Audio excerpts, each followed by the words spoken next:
The darkest hours of World War II pushed the boundaries of human ingenuity to their absolute breaking point. What if a weapon deemed impossible could unleash a catastrophic torrent, drowning the very heart of the enemy's industrial might? This is the untold story of a secret mission, a deadly gamble, and the men who flew into the heart of a nightmare, forever changing the face of aerial warfare.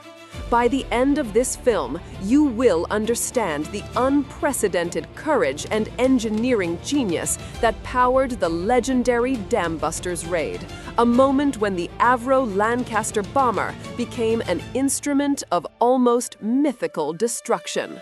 How did a squadron of young airmen, armed with a bizarre bouncing bomb, achieve a feat so audacious it defied all logic, plunging an entire valley into chaos and etching their names into history? By 1943, the relentless grip of World War II had tightened its hold across Europe.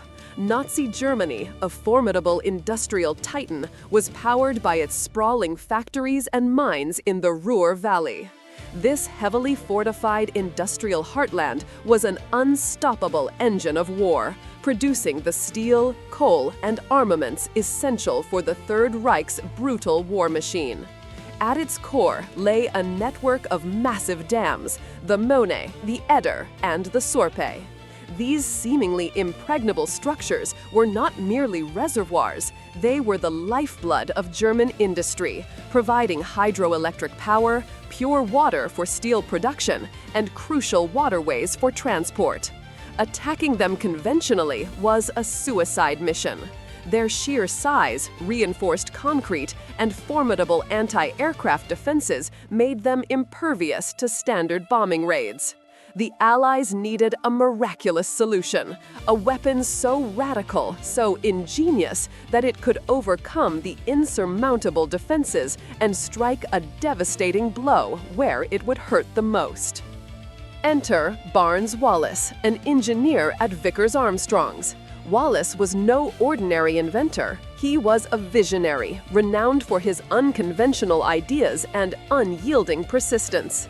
For years, he had been captivated by a concept considered pure fantasy, a bomb that could literally bounce across water, skipping over torpedo nets and underwater defenses to explode directly against a dam wall. His initial experiments were rudimentary, almost childlike, marbles fired across a water-filled bath. Yet, from these humble beginnings, a revolutionary weapon, codenamed Upkeep, began to take shape. The key, Wallis discovered, lay in imparting a rapid backspin to the cylindrical mine.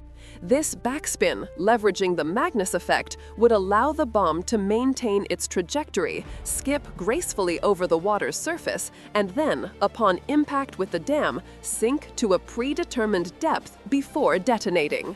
The science was elegant, the engineering complex, and the timeline brutally short.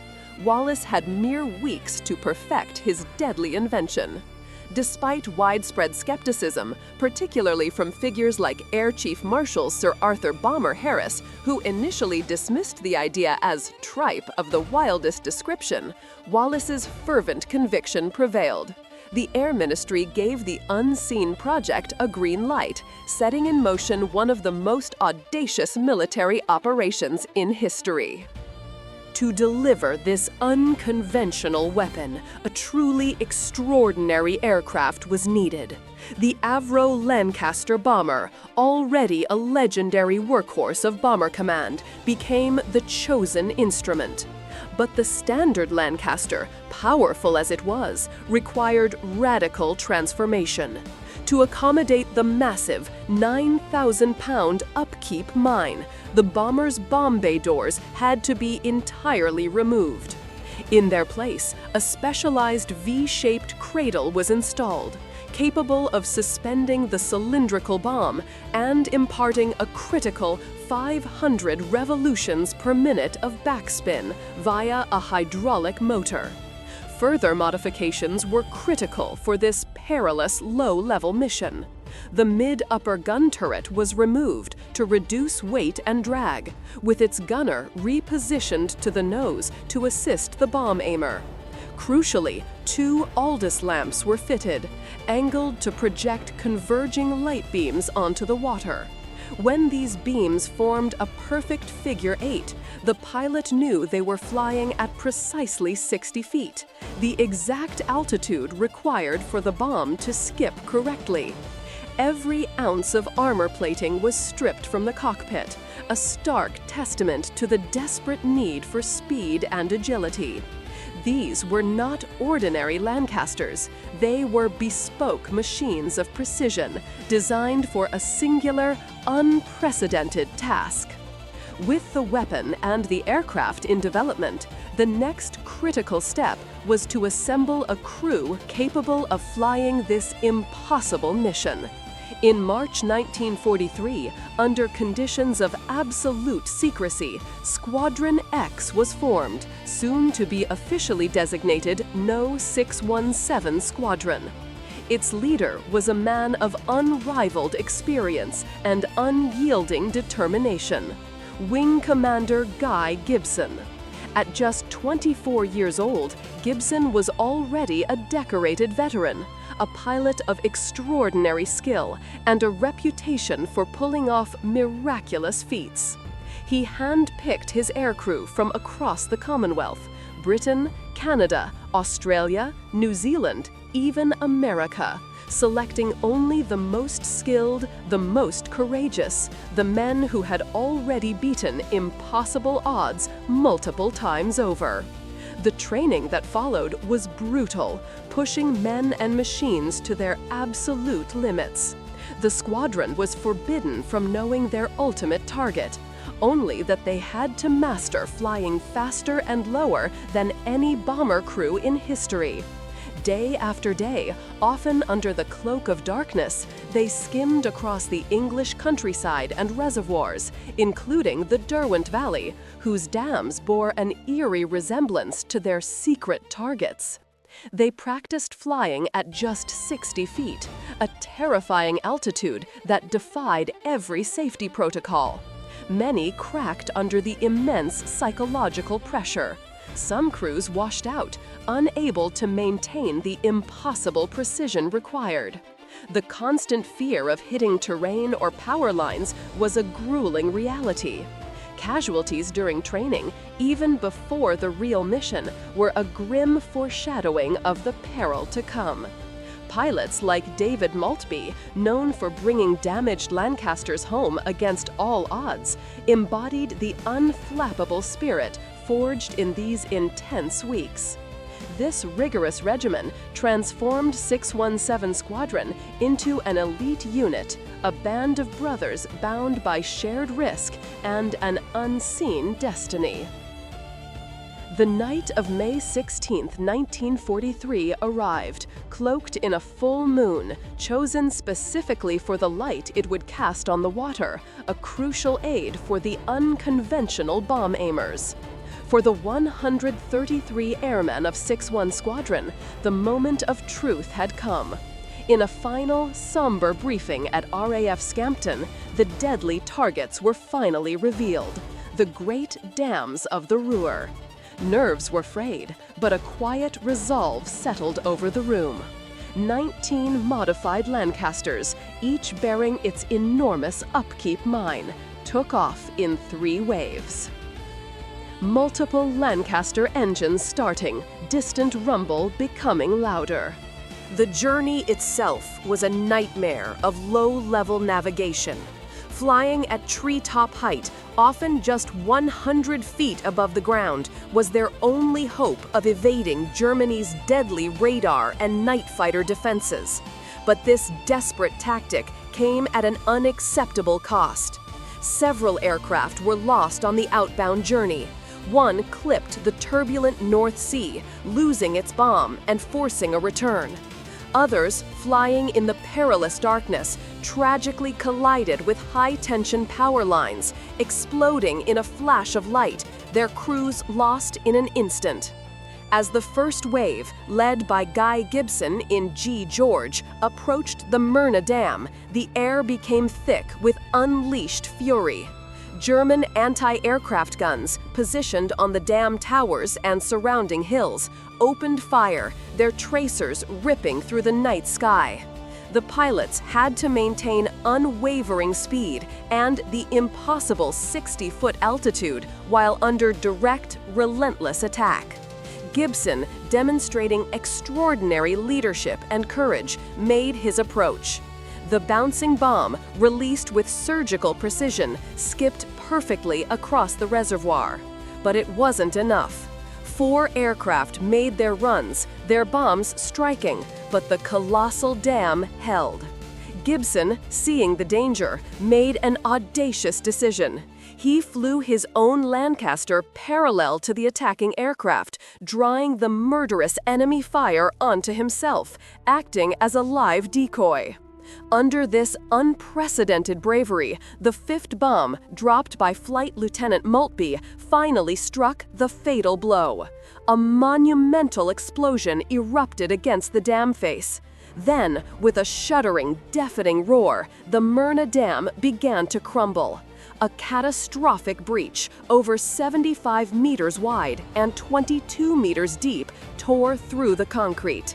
An enormous wall of water, 10 meters high, surged into the valley below, sweeping away everything in its path: factories, bridges, homes, and lives. Next, the Eder Dam, shrouded in fog and naturally defended by winding hills, presented an equally daunting challenge. Though less heavily defended by flak, the terrain made precise bombing agonizingly difficult. Multiple runs were aborted. In one heartbreaking instance, Flight Lieutenant Maudsley's aircraft was hit during his run, his bomb exploding prematurely, destroying his Lancaster and killing all 7 crew members. But the remaining crews persevered, their unyielding resolve pushing them through exhaustion and terror. After several agonizing attempts, the Eder Dam too succumbed, its massive concrete collapsing into the valley, unleashing another devastating flood. The 3rd target, the Sorpy Dam, a different, earthen construction, proved more resilient, sustaining only minor damage, despite heroic efforts. As the remaining Lancasters turned for home, the human cost of this epic mission became tragically clear. The journey back was as perilous as the inbound flight. German night fighters, now alerted, patrolled the skies. Only 11 of the 19 Lancasters returned to RAF Scampton. 53 of the 133 aircrew, brave young men from across the Commonwealth, had made the ultimate sacrifice. The sight of dozens of empty places at the breakfast mess the next morning brought tears to the ground crew's eyes. Barnes Wallis, the genius behind the bouncing bomb, was inconsolable, his joy at the mission's success completely overshadowed by the profound loss of life. The immediate aftermath was one of unfathomable destruction. Reconnaissance photographs revealed a landscape transformed by torrential waters. The Moan and Eder valleys were inundated, destroying 2 hydroelectric power stations, damaging 7 others, wrecking factories, mines, and vital railway and road bridges. An estimated 1,600 civilians, including a tragic number of forced laborers, perished in the sweeping floods. For the Allies, the Dambusters raid was an immense propaganda victory, a powerful boost to morale in a war-weary nation, showcasing British ingenuity and daring against the seemingly unstoppable German war machine. King George VI personally visited RAF Scampton, and Guy Gibson was awarded the Victoria Cross, the highest honor for valor. However, the strategic impact of the raid remains a subject of historical debate. While the economic disruption was significant, leading to a temporary drop in coal and steel production and diverting thousands of workers to repairs, German industry proved remarkably resilient. Production in the Ruhr was largely restored within a few months, a testament to Germany's ability to mobilize resources. Yet, the raid had an unseen psychological impact. It forced Germany to divert crucial resources from other fronts to bolster air defenses, demonstrating the vulnerability of their industrial heartland. The Dambusters raid and the Lancaster bomber that carried its secret weapon carved an indelible mark on military history.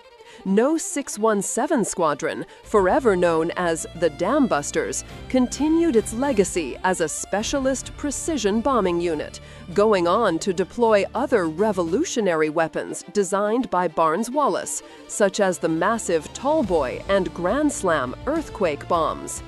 Guy Gibson, the charismatic leader, tragically perished in a separate mission in 1944. But his name, like the Dambusters legend, would live on, immortalized in books and the iconic 1955 film. The story of the Dambusters is more than just a tale of a bombing raid. It is a profound testament to the blend of scientific brilliance, unflinching courage, and human sacrifice demanded by total war. It reminds us of the extraordinary lengths people will go to in the face of overwhelming adversity. The thin line between audacity and catastrophe was walked by every crewman that night, their journey a symbol of humanity's capacity for both unfathomable destruction and unyielding determination. What do you think was the most striking aspect of the Dambusters raid?